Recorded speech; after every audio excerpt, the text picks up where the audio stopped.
Now. Yeah, well, yeah, Glenn is very much like that. And she got she got pneumonia. Yeah, it's like That's all you hear from her. It's like every time she talks about it, it's like she talks about it fondly, but she always has to mention that she got pneumonia. Yeah, and that wasn't even in the rain scene. It was after she was grinding with one of the. Well, in the pool, yeah. Yeah. So. Well, hey, I'm curious because you mentioned like, gosh, you guys must really love this show. You must really love it. I'm curious, Steffi. Do you really love the character Magenta? Like, what drew you to? That's the character you play most, right? Oh yeah, she's my primary character. I'm actually like the primary Magenta for the cast. But I saw the movie actually when I was 9 years old. Really? Yeah, my stepdad was the one that actually showed it to me. My mom kind of was like, nah, whatever.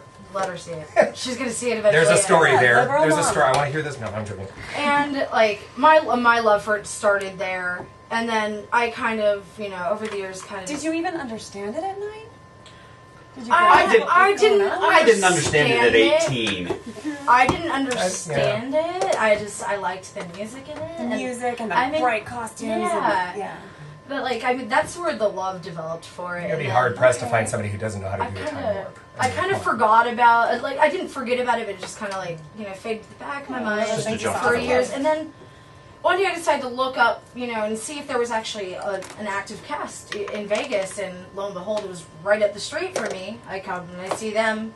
My third show, I decided that I was going to be a regular and just start going, the kind of people that they want to come into the shows. Yeah. My third show that I go to, I get invited to join cast, and ever since then, it's just like, I treat it like they're like a second family. Yeah, it becomes a company. Yeah. I mean, I can't imagine you not have... It has to be run similarly to what like a theater company would have to be run like. Well, yeah, and that's what you were saying. I mean, you don't just... And I've seen groups. I mean, like I said, I've only seen a Shadowcast one time, but I've seen groups that just kind of throw it together and do it for the fun of it, and it looks that way. It does. Yeah, it does.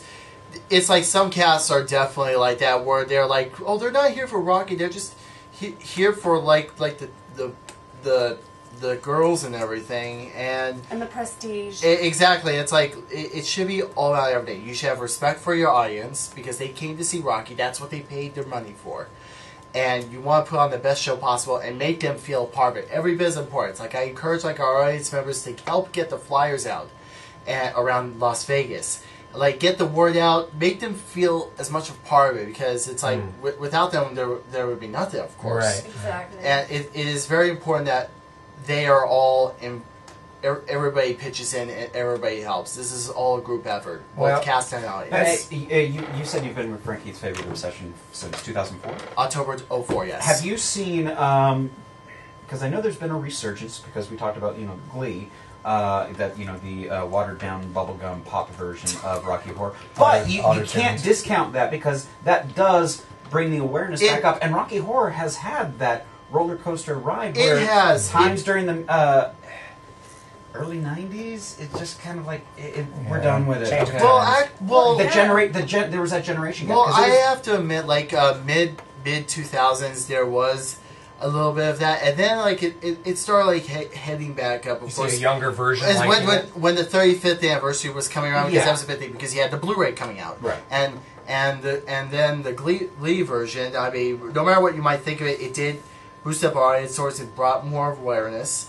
And now with Perks of a Wallflower coming out in the fall, and you have Emma Watson doing Janet Weiss on Shadowcast. I don't know if you guys saw the trailer for it, but which show is this? Intern Kelly did. She's bouncing over there, so excited. You've heard of this? But yeah, it's a movie. She's a teenager, of course. It's Come here. the book Perks of Being a Wallflower. It was It's a book. It's being it was adapted into a movie, and it's being released this fall. And it has Emma Watson, and if you don't know who she is, come on. And I know. Here, tell me, Kelly, what is it? Yeah, go, Kelly. There's Emma Watson and Logan Lerman, and basically it's just about this boy who he writes this letter to this person. Yeah. They're anonymous letters. It's kind of like a diary written. I've read this. Yeah. Okay. And it's just about his experience through high school, and it's a phenomenal book. I would recommend it to anybody. But What are you that's reading now? actually- 50 Shades of Grey? What are you reading? She's past that trilogy. And Summer but reading for that's school. actually how I first heard of the shadow shows or whatever. Yeah, It's yeah. from that book because I They're didn't making know it that- into a movie that's coming out this year. Yeah. Yes, it's coming out this September, and Rocky's featured pretty prominently in it. Oh, wow. And yeah, you in the trailer you see Emma Watson doing Janet Weiss. Like Jersey Girl featuring Sweeney Todd. But you know what? I remember a Drew Carey episode where they had the battle of the. A dance off with Yeah. with people from Priscilla, Queen of the Desert. You've had like a cold case episode with Barry Boston that focused on That's Rocky right, that's episode. that's kinda fun. There's a subculture. There's a And yeah, subculture, there's CSI New the York pop just culture did it, too. reference stuff too. Yeah. CSI New York just did it too. I mean, there's been a lot of homages over the years. Venture Brothers as well. I mentioned Family Guy, Simpsons. I mean, you're wearing a T-shirt, and Thank you, Cash for Chaos. The iconic lips, which it's We're both synonymous. Oh, I didn't. Sorry, I wasn't looking at yours. I we got to take a break. We're here talking with Jonathan Ruggiero and Stephanie Vazzo. Oh, we never got to the Virgin Sacrifice. We I need guess to talk we're about going that. to have to come back from the next commercial. No spoilers. All right, hang on. We'll be back with Frankie's favorite obsession. Oh my gosh, Virgin Sacrifice. You ever have one? Yeah. Perfect Thinking Wallflower. It's where the kid moves in with his therapist, right? No, that's 50 Shades of Grey. Oh, it's fine. I read that one too. Did you see? There's a thing on YouTube. Gilbert Gottfried reading 50 Shades of Grey. Someone, didn't you post a link to that? Yes, it was hilarious. What'd you say? Gilbert Gottfried reading 50 Shades of Grey. Is he reading one of the really dirty things? Yeah, it was like Oh he my put his hand on my vagina. My vagina got so wet with the clitoris being rubbed I thought repeatedly. this was all ages. We're not on the.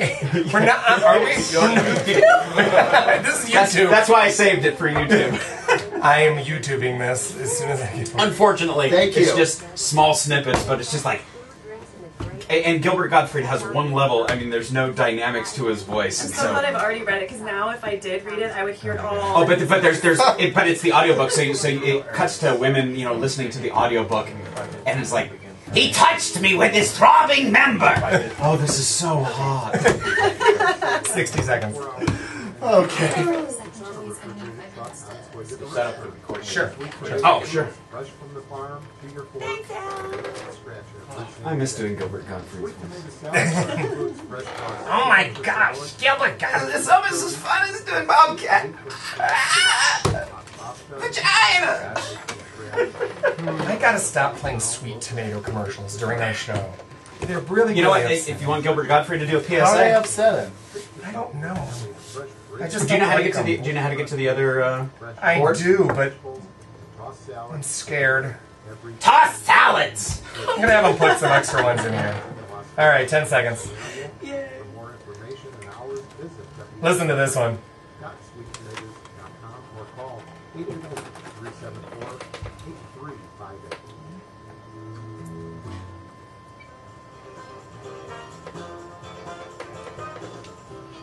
This is Maggie Mueller, Janice from TV's Friends, and oh my God, you're listening to Curtain Call with Erik Ball.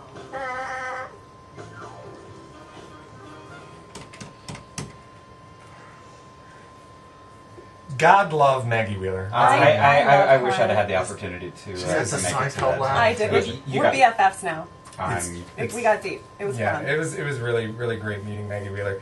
I don't know that Maggie Wheeler's ever done Rocky Horror Picture Show, I don't know, but I would pay to see that.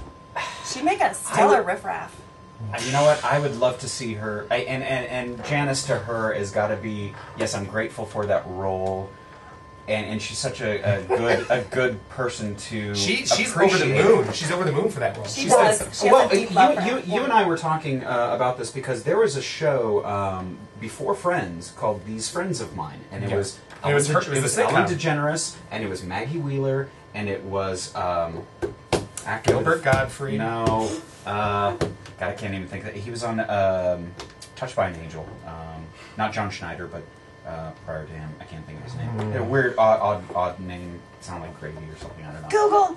Yeah, I should be googling it right now I- because I just totally killed the moment by not having the name prepared But that's and written down. we were talking but that show, it was a funny show. It only lasted a season, but it was a really funny show. Yeah. We were talking at break about how, like, Tim Curry's and Susan Sarandon's and Barry Bostwick's career, Meatloaf. Well, you know what? And Barry Bostwick, I wonder, because he did a lot more theater, and Spin City is probably the one thing most people know him from with television. And yeah, he's got this movie called FDR American Badass coming out this fall. He's been continually working. We have a friend of ours named Jesse Merlin. He guest performed with us last September. He plays Werewolf Hitler in it. He's become good friends with Barry, and yeah, when FDR does come out, it'll probably be out like Redbox, DVD, Instant, and all that. Do give it a watch. From what I understand, you it's said very Werewolf Hitler. Is this kind of an alternative history of Winston Churchill being an alien and Hitler being a wolfman? And let's put it this way: FDR fights Nazi werewolves, basically. Of course. Well, yeah, it only makes sense with his laser wheelchair. Not quite freaking laser. Just look up the trailer; you'll see what I mean. Yeah, and it sounds fun because there's a lot of movies like that. I mean, Abraham Lincoln Vampire Hunter. I haven't seen it yet, but I saw Abraham Lincoln versus Zombies. Fantastic movie by that company in LA that does the Asylum. Movies. Asylum. Yeah, the one that do the mockumentaries and everything. And they're so bad I gotta to give watch. props to Asylum. There's been I watched Shark Night. And Attack of the Two-Headed Shark. They're fun, corny B movies, and my daughter and I love watching. And that is why I think people need to go out and see the Rocky Horror Picture Show. Actually, it's because is it Shakespeare? It's not Shakespeare. It's not. There's a plot there, but you gotta sort through a whole bunch of Jello and marshmallow to get there. You know what I mean? But let me tell you, it's fun. It's good, clean dirt. That's what I always call it. So we're here with Frankie's favorite obsession, the Las Vegas chapter, if you will, of the Rocky Horror Picture Show. We 11 years strong. Way to put it. It's a good. Yeah, you can copyright that. That's fine. Jonathan Ruggiero and Stephanie Vazzo is here, and we're talking. Now, you wanted to talk about virgins, and I wanted to talk about. We're almost out of time. I know, and we want to talk about Halloween too, because Halloween you got a big deal coming up. Yes. We'll make it quick. With Virgin Sacrifice, I can't give much away, but we basically initiate them into like the whole experience, like the first timers. Never been there before, yeah. But of course, we try to keep it tasteful. We try to keep it respectful. Nobody under 18 is allowed to take part of it for obvious reasons. Are individuals under the age of 18 allowed to see the show? Well, yes, they are allowed to see the show, but please respect the theater's R-rated policy. Of course, like bring somebody older with you. Yeah. Because my daughter loves this kind of stuff. And it's like don't bring your other children. We just preach good sense. It's like, I understand that it is for all ages, but at the same time, use your head. Yeah. Use your head, really. And because the movie, for all intents and purposes, is a PG-13 today. Because they didn't have it back then. But the show itself is still R-rated. But we always try to make things tasteful. We try not to go to, like, X-rated stuff or anything like that. Try not to, but I'm sure. Exactly. And and you were talking about Halloween, right? Right. I would like to know what's going on. What's special about the Halloween one? It's like the holiday for Rocky Horror, basically. It's we do our shows every first Saturday of the month, but for Halloween we do it the Saturday before Halloween. Okay. Never on Halloween, but the Saturday before Halloween. That's usually at midnight. A lot of stuff is still in the works right now. I mean, I can't say stuff right now, but we want every don't want to give too much away. But we want to make every show a build-up to Halloween. Like I said, we want to get more regulars in the audience. We want to continue to get more people to our shows. Like 200 would be a nice number. Let's see. We want every show to be exciting. We want people to get excited for it. Get those flyers out for each show and everything. It's like you've got the August show, the September show, then the October show, and then the Halloween show. Mm-hmm. So that's like 4 shows away now.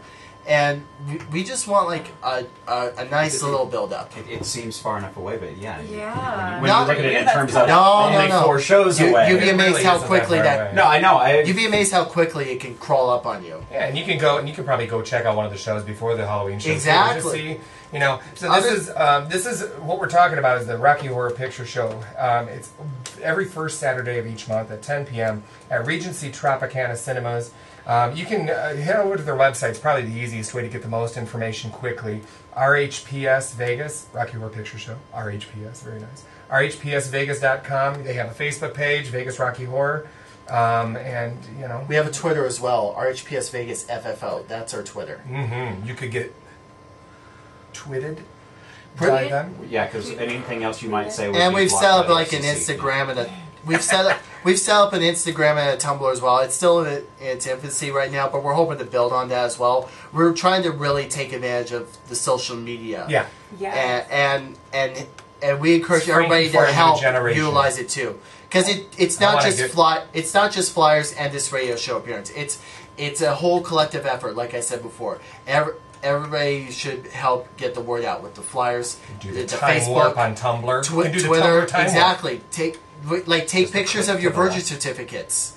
Take pictures of your Virgin certificates after every show. We've seen a few people do that. That's like really flattering to us, and that means a lot to us because they have a wonderful time. Yeah. And it's like tag yourself in photos of like past shows and we have every show we've done on our Facebook and our website as well. I see tons of pictures pre-show from videos. the Nino brothers and Nicole Unger and Frankie Marshall and Frankie Marshall, our is she now Frank? She's regularly? our Frankenfurter, yes. Oh, fantastic. And she's done a great job so far. Yeah, shout out to Frankie's all over the world. And we miss Nicole very much too. Yeah. Well, you're listening to Curtain Call with Erik Ball. We're sitting here in the studio with members of Frankie's Favorite Obsession. If you haven't seen the Rocky Horror Picture Show, the cult classic movie, Tim Curry, Susan Sarandon, Barry Bostwick, if you haven't even Richard O'Brien classic, if you haven't seen it, this is your opportunity because every first Saturday of each month they're showing a shadow cast performs live while the movie's playing on the HD screen behind them. It's now very nice. it's full HD now. Very Full nice. Oh my surround God, so too. you can see all of Susan Sarandon's acne scars. Very, it's very important that you get the full She had experience. pneumonia, right? Dear Lord. Anyways, we're here with Jonathan Ruggiero and Stephanie Vazzo. And guys, we really appreciate you stopping by today, to giving us an earful of what to expect every first been our Saturday of the pleasure. month. And we sincerely hope that you do the time warp in 15,000 years more. You just keep time warping. Time warp into the grave. Time warp into the grave. It's just a jump to the left. Bring the bedpan to the right. Break your hips to the right. Oh my gosh. Well, we're going to take another quick break and then we'll be right back. Keep listening to Curtain Call with Erik Ball. So is that it?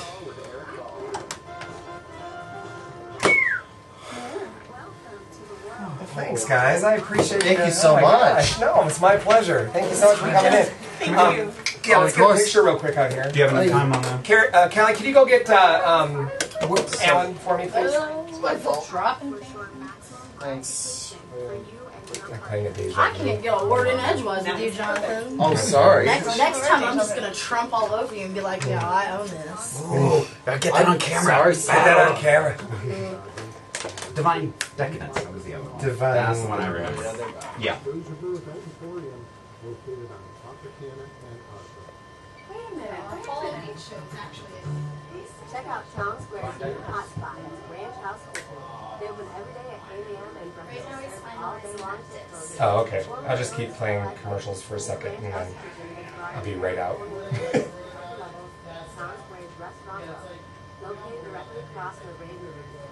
Everyone's welcome at Ranch House Kitchen because they feature all size parties, families, and business gatherings. 3 full bars of your favorite alcohol beverages. If you bring the kids 12 and under, Monday through Friday, they eat free. Everybody's invited to ride the mechanical boat for fantastic food, drinks, and a great atmosphere. Head down to Ranch House Kitchen, 6593 Las Vegas Boulevard South in Town Square. For reservations, call 702-749-6400.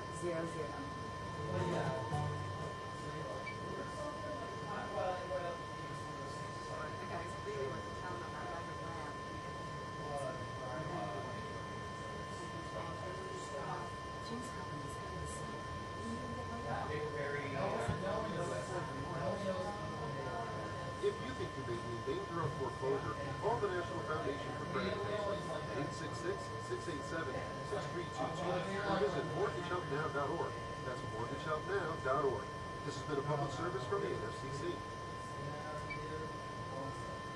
You taught him how to hit a baseball, how to hit a receiver at the strike zone, and now I'm waiting for Alan to come back. He's switching discs. He's going to come back and he can do a few commercials while I'm...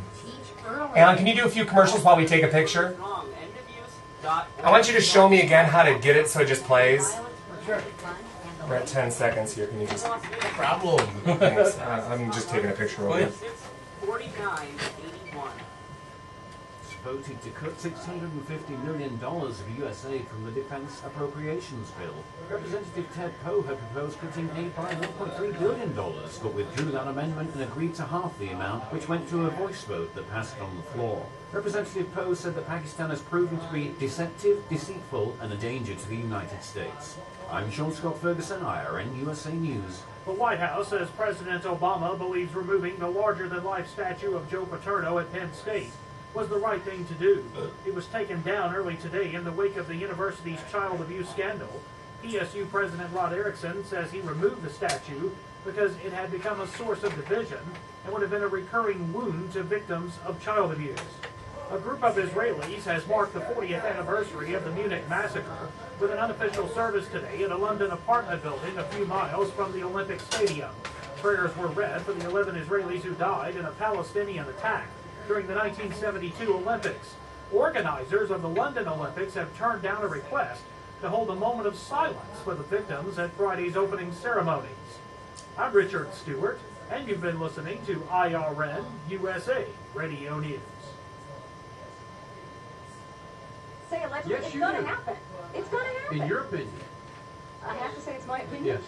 Fine, it's my opinion that the U.S. Army sponsorship will be back with Tony Schumacher in 2013 and beyond. He even told us on this very show just about 4 weeks ago that their NHRA sponsorship is the most successful recruiting platform the U.S. Army has ever had. That's a pretty big statement.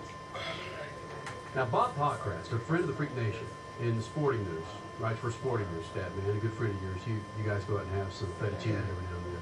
Yeah, him and Jackie. Fellow Hoosier, way to go, Bob. He put out a bitchin' article, sportingnews.com, and Right? what are you talking about, man? Sorry, I directed you toward that rabbit hole and you went right for it. I stumbled into bringing it. Now, what happened after Army said we're not coming back to Sprint Cup? The fans just went nuts. Just crazy comments across Twitter and Facebook. Whereas, really, don't we pay? And it's tough being a motorsports-oriented show. I'm going to show you something a little different now. Oh, okay. I'm going to record over here. The National Guard, Okay. and the Army, and the Navy. All I'm going to do is just hit that button. It's tough to... Notice the board. This is for recording purposes. You would like to strap... Make sure that they're on. Yep. But at the Let's same go from time, there don't into we here. pay our Just press record. men and women to do their Okay. best? Oh, you did that? Save You want to come in and join us over here? Yeah, Cal, why don't you join us? Who are arguing? Yeah, Thank you, I Alan. thought to myself, I'm ready when you're on the other side. These guests, Are you is, people like, who what want- She gets a headset. Oh, gotcha. So make sure you hit that button for me. So I'm pressing play when we start up? Yeah, get the feel of it. Went through a budget of 1,000 pages. Yeah, I've been thinking, like, what constitutes theater? I mean, they have a whole rehearsal process. I think the difference, and I wanted to ask Stephanie if she How was to get out here. of the cube, Gotta stop it? manual, and hit the top button, and you're out. Okay, is that she's trying to be exactly like that character, whereas, like, say, JDLT, when she took on that role, Create your own character. yeah, yeah. I don't know. I think there's going to be some more discussion of it. Let's have 20 seconds. Because I know that there's some purists out there that they would never agree that I don't care how often you rehearse, it's not theater. because it's lip syncing. Well, that's there was not a single person from any of the shadowcasts that made it into the actual musical. Deja Vu Adult Emporium located on Tropicana and... Interesting. Very echoey. And that's not to say that Amanda Kraft could not have been, because I think she might have been offered the role. You're listening to Curtain Call with Erik Ball. This is David Loud saying hello from Rottweiler. Welcome back to Curtain Call. You're listening to Erik Ball, Glenn Heath, Carrie Ann Parks, and joining us is intern Kelly. Welcome. Anytime we have a free seat, we throw our interns in here and we say, "Here, let's sit, talk." Sit. Keep the chair warm." Yeah, keep the chair. So we just excused and well, welcome. I love how I just said Get out! There's the door. We're done with you. We just excused cast members from Frankie's Favorite Obsession, the Rocky Horror Picture Show Shadowcast that performs every month.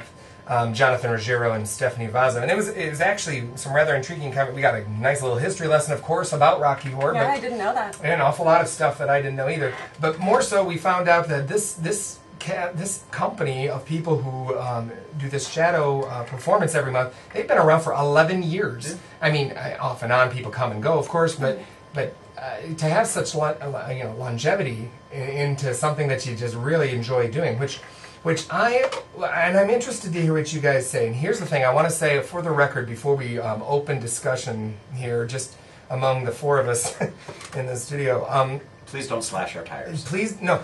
I'm saying this trying to play both sides of the fence to kind of maybe start the conversation in your own head. Maybe you guys can come up with your own solutions to what we're talking about. Perhaps there's other sides of the story that we don't touch on. Perhaps you could even call in. There's a phone number, can't they? 221-SAVE, 221-SAVE, or if you like numbers better than letters, 221-7283. If you want to add to the discussion, and maybe we're missing something, but or chat. You have Facebook open right now. We do. I have my Facebook chat page. On Facebook, and you can send us a message there. Yeah. But if you want to remain anonymous, you can tie a note to a brick and throw it through the window. Yeah, because you can't be anonymous on Facebook. I'm pretty sure you can be anonymous on if you want to call us. You could. You could do any. You could use a talk like Gilbert Gottfried, and that would be fun. That would be hilarious. But here's what I want to know. I want to know what you guys think because. I think that people, because we had mentioned earlier that you two were both a part of the cast of the Rocky Horror Show, which was the stage the musical. It started as the musical. Right. It started as a stage play before it became a film. And many, you have to understand, I don't come from a film background, I come from a theater background. Okay. And theater purists, people who are tried and true theater people, I've heard the argument that the shadow performance, the film version, things like that, it's not theater. It's more or less people having fun, and there's nothing in the world wrong with that. But the level of proverbial skill set needed to perform a staged musical is. You need a higher skill set in order to do the Rocky Horror Show rather than the Rocky Horror Picture Show Shadow. I would agree with that in that when I was doing the Rocky Horror Show during the time warp, you can't just stop singing. You can't just stop dancing. You have to continue with everything that's going on. Whereas if there's a movie behind me and I just have I'm lip syncing everything, it's not as hard. I would say. Yeah, I lean more towards the purist end of things. I can understand from a perspective that, yeah, you do have to rehearse. You can't just go up there and do it blind. There is a process by which these players perform. And especially like what Jonathan was talking about. They have like a company of actors that rehearse. Sure. Sounds like it's functions like a theater company. And I have friends that are part of the show that say it's just as much theater or just as much acting as doing a real show. And I would argue to some extent, because we were talking during the break, an actor performing the part of Frankenfurter has to create his own character, or her own character. And not to say that the Shadowcast can't do that, but there is the tradition of being true to the movie. Well, and they said specifically that they are mimicking exactly what is happening on the screen, and that's what the audience members there's come to arguably no difference. I mean, there's more creative license in the stage play. You're going to get people arguing that fishing is a sport. I don't think so. Right. And I won't argue with people like that. People saying, well, cheerleading, is a sport. Oh, don't get us started in the high school section. And again, there are certain aspects of fishing, I suppose, and cheerleading that are athletic. I don't disagree with that at all. Yeah, they're athletic. Yes. But I get it all the time. Improv is not theater. Okay. I can see where that it may be true, but you can certainly create a theatrical performance using improv. Yeah. And I don't doubt that you can create a theatrical experience doing the Shadowcast, but ultimately they are not performing independent of the movie. The movie is always there. The movie is what the focus is. Right. And even with the well, and some might argue it's the safety net, and that's where the argument comes from. Is that it's easy to do a lip sync. I mean, at high school, being a high school ask Melly teacher, Vanilli, it is not an easy thing to do. Well, I don't know. Here's my personal experience in it, and I'm not dissing Frankie's favorite obsession at all. I'm just saying that as a high school teacher, you have a tendency to get the people who never do stuff like theater out to do the lip sync for the high school. You know, every high school does a lip sync in homecoming. You know, and it's like you always get the jocks and the cheerleaders and the people who would never come near theater with a 10-foot pole, doing all these crazy wild things for the sake of being crazy and wild. Right. I mean, I would argue that that's the novelty and the genuine joy of doing the shadow show of Frank. You know, what the core of Frankie's favorite obsession is all about. But it's standed the test of time. Obviously, I mean, obviously there's enough demand. Well, I think the musical itself has had enough of a resurgence because of the movie and the audience. Well, and stuff like Glee the musical didn't have all that stuff when it first came out, and so when Dick Cavett was the narrator and Penn Jillette I think did the narrator as well, they had to respond to the audience as because those shout-outs evolved over time, and so you couldn't do Rocky Horror these days, the musical, the Rocky Horror Show. You couldn't do it these days without preparing for it. Because I'm sorry to say the movie is I hate the movie. I cannot watch the movie. I will go see Shadowcast any time in the world. I love the musical. But the movie. The thing about the movie is that it's got the feel of a B movie. It's like watching The Toxic Avenger. Right. There's some novelty there. There's something kitschy. Well, and isn't it like a B movie? I mean, if you think about the lyrics of science fiction double feature, it's right. talking about how the movie plays on that. But my wife has this black and white movie that she uses as a resource and a supplement for one of her lessons in English class, and it's this black and white film called The Killer Shrews. And it's this old B horror movie from back in the day, back in the old Ed Wood day, And basically, the making of it, they strap these paper mache things on collie dogs to make these giant rats. And she watches it over and over and loves it because it's so stupid. It's the stupidest thing in the world. I would argue that there's an element of that. And I love that. But again, I can't watch that stuff by myself. This is something that you're not going to... And that's something that I've recently... Would you say it's like a guilty pleasure? It's like a guilty pleasure. Absolutely. Well, I know for me, because I had never heard of it until the thing on Glee. I don't watch Glee anymore, but when I did watch Glee, that came on, and my parents were like, "Oh yeah, Rocky Horror." And they knew about it. They said, "Here, let me show you a video. Like, look what we did in college." What is this? I watched the movie right after we did Willy Wonka. That's when I went right into Rocky Horror, and I was hanging out with Almog and Yara. Almog played Charlie, the children, and we watched Rocky Horror together, and Yara was 6 at the time, and their mom was totally liberal and open, and I was excited by that. But they and there's nothing wrong with it. It's kind of silly and freaky and whatever, but there's some moments there that they get the freak on. But but something over. I am never going to drink Mountain Dew again. I'm burping and coughing. What is wrong with me?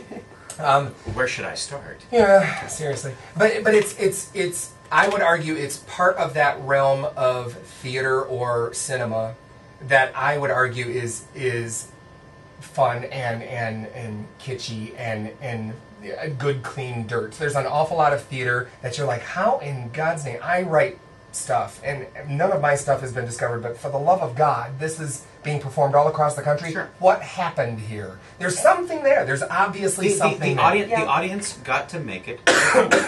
The movie would never have succeeded as becoming a cult following if there hadn't been those people that just kept repeatedly going back in a group, having fun, doing the Mystery Science Theater 3000 stuff. and I love that show. So did I. What happened with Rocky Horror is it became public domain in the sense that the audience began to own absolutely the movie. And that's where everything else has evolved. And you can't create that. You can hope that it happens, but how often does it happen? And can I ask you, what's the equivalent of it today? I mean, there's a few.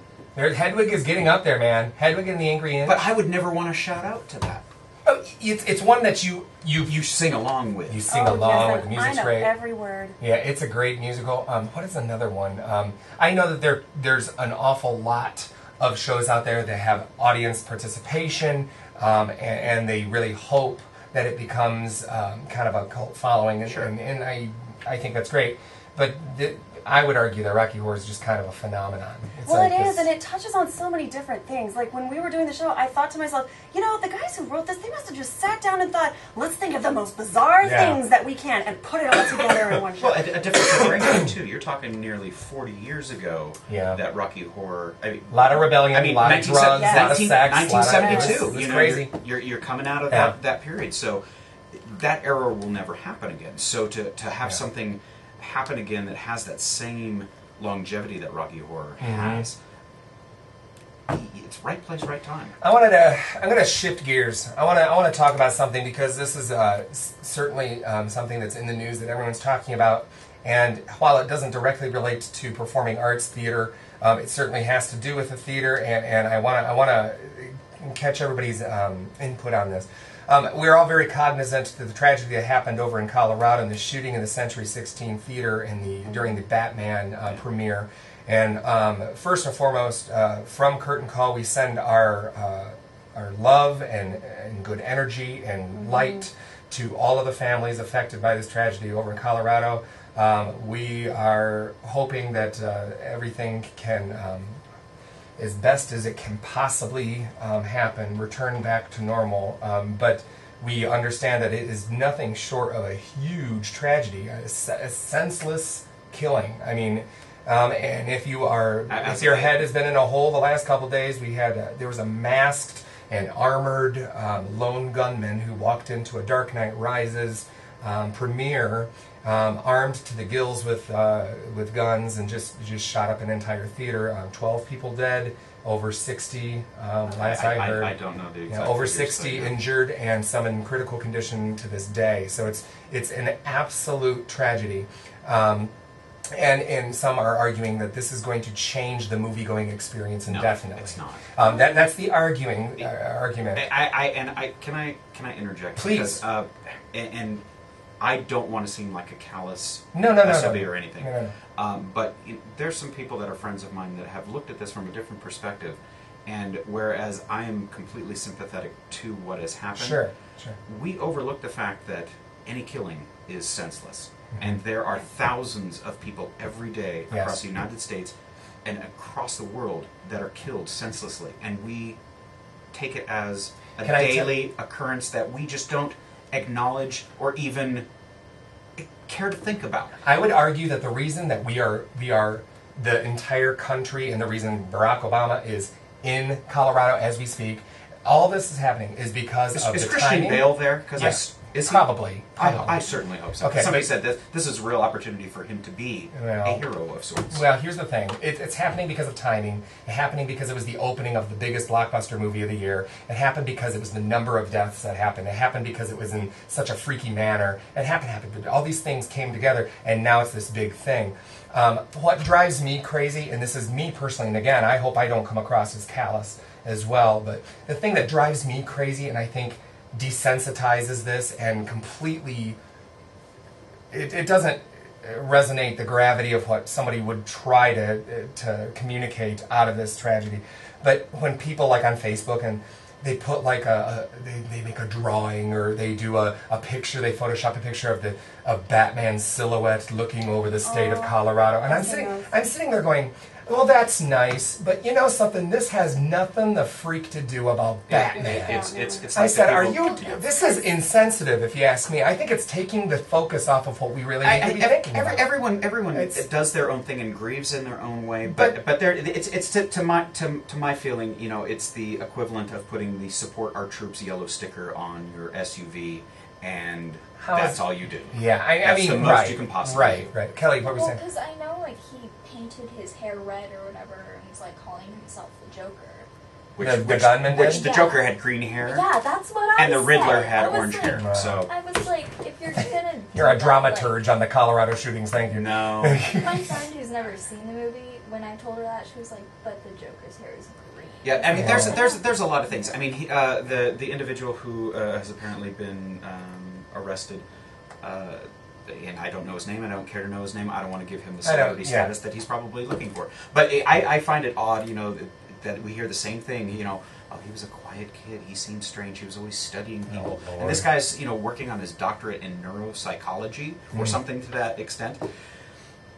You wonder how blind we are as a society to where, people don't see this stuff. Well, that we're desensitized. Of course we're desensitized. I mean, that's all there is to it. I mean, we spend too much time in our phones and I'm sitting here looking at a computer right now. Sure. I mean, instead of looking at each other's faces and figuring each other out. I mean, the other day I had a friend who works at a movie theater tell me that it was the worst working day ever because they brought all the security in and they're worried about a copycat killer and I'm just sitting here going, guys, do you have any idea the people who are on the verge of bringing a gun into their work or on the verge of taking their own life or on the verge every day that we pass on the street or looking and the odds of there being a copycat. I mean, it's glamorized because that's what happens in the movies. There's the copycat killer.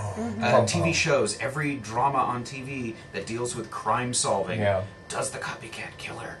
The odds of you getting shot in a movie theater are infinitesimal to the odds of you dying on your way driving to the theater. It's very true. And that's I hate being so insensitive, but as a society we look at these things and it is a tragedy. It is horrible. It's senseless. There is no killing that isn't senseless.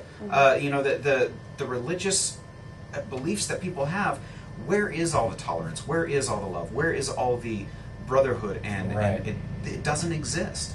Well, and if it does, it exists in a very convenient way, and that's the problem. And it's very sad because, here's the thing: people are gonna, if you want to find out information about this, if you go to Yahoo or Google and kind of type in Colorado shooting, you're gonna find every piece of information you could possibly. What color socks the guy was wearing, everything. Yeah, and you'll find so much spin on it as well. I've heard so much ridiculous propaganda spin.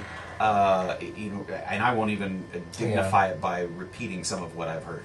And it gets glorified. Another one that comes to mind that a lot of I've noticed in my Facebook travels, a lot of the performing arts industry has taken note of is the Chick-fil-A incident.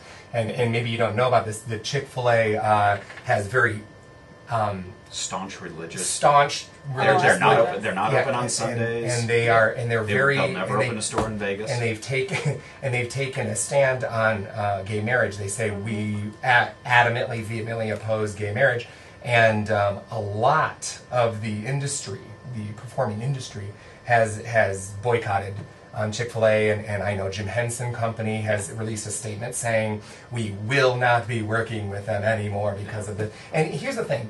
I think it's perfectly fine for people to take a stand against something that they believe in.